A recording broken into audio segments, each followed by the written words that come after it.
Hello दोस्तों, तो स्वागत है आपका डिजिटल स्किल्स क्लब में। आज हम सी प्रोग्रामिंग के swap of the two number using the third variable का कोड देखने वाले हैं। मैं पहले आप सभी को ये कोड को अच्छे तरीके से दिखा देता हूँ, फिर उसके बाद हम एक एक लाइन करके हर एक लाइन को अच्छे तरीके से समझेंगे। आप लोग पहले अच्छे से इस कोड को पूरा एक बार अपने कॉपी पे लिख ले ताकि आपको समझने में आसानी होगी।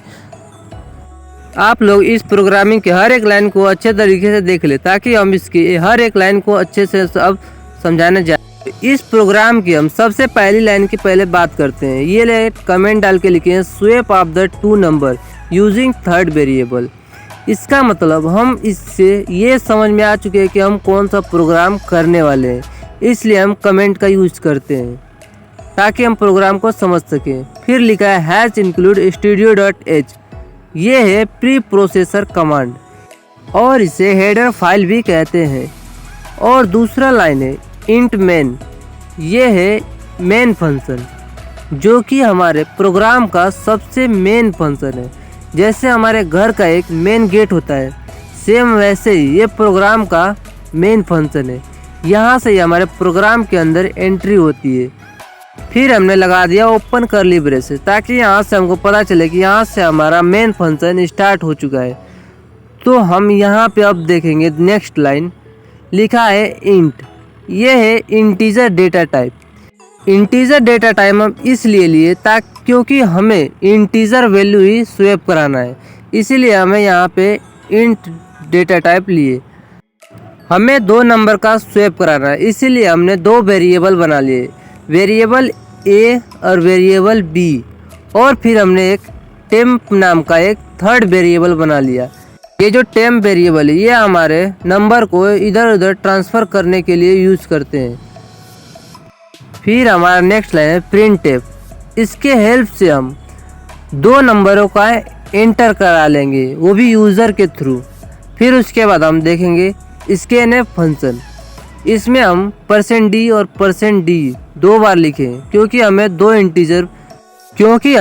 इंटीजर वैल्यू को स्टोर करना है, इसलिए हमने 2 बार %d का यूज़ किए। और स्कैनफ फंक्शन इनपुट के लिए यूज़ किया जाता है। तो देख लीजिए यहाँ पे %d और %d लिखा है, वो भी डबल कोष्टक के अंदर। फिर उसके बाद कॉमा, फिर उसके बाद एड्रेस ऑफ ए।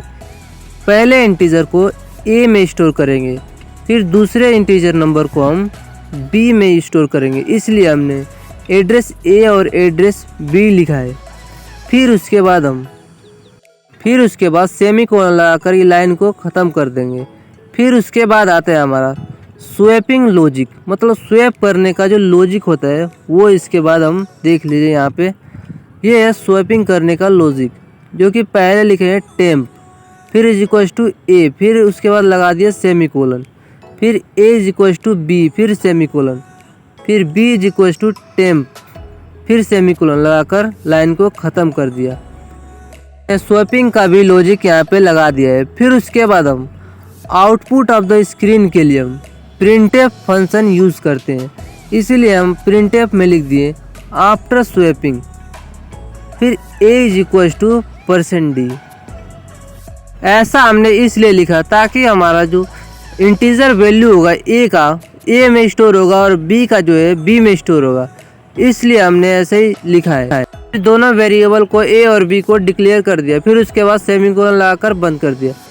फिर उसके बाद नेक्स्ट लाइन है रिटर्न 0। फिर ये है end of the main function. ये हमारे मेन फंक्शन का जो लास्ट लाइन है, इससे हमको ये पता चलता है कि हमारा कोड एग्जीक्यूट हो चुका है, वो भी विदाउट एनी एरर। फिर उसके बाद हमने क्लोज करली ब्रेसेस लगाकर अपने कोड को यहीं पे ख़त्म कर दिया। फिर हम देखेंगे, इसे हम रन करके देखेंगे कि ये एक प्रोग्राम सही है या गलत। चलिए चलते हैं हम अपने VS कोड में, हम वहाँ पे रन करके आपको दिखाएंगे। तो हम आ चुके हैं अपने VS कोड में। हम यहाँ पे अपने प्रोग्राम को बिल्कुल अच्छे से पूरा लिख रखा है ताकि आप लोगों का टाइम सेव हो। एक बार अच्छे से प्रोग्राम को देख लीजिए यहाँ पे कहीं भी एरर आपको नहीं दिख रहा है क्योंकि मैंने पूरे प्रोग्राम को बिल्कुल अच्छे तरीके से लिखा है। अगर एक भी मिस्टेक होता तो इसमें एरर आपको दिख जाता। तो पहले देख लेते हैं स्वैपिंग का लॉजिक कैसे काम करता है। तो लिखा है टेम्प इज इक्वल्स टू ए। तो टेम्प इज इक्वल्स टू ए का वैल्यू 4 है, इसीलिए टेम्प इज इक्वल्स टू 4 हो गया। फिर उसके बाद लिखा है ए इज इक्वल्स टू बी, यानी कि ए इज इक्वल्स टू बी, और बी का वैल्यू कितना है 7, तो इसीलिए ए इज इक्वल्स टू 7 हो गया यहाँ पे। तो फिर नेक्स्ट लाइन है B is equals to temp. तो टेम्प का वैल्यू अब यहाँ पे कितना है, तो बी इज इक्वल्स टू 4 हो गया।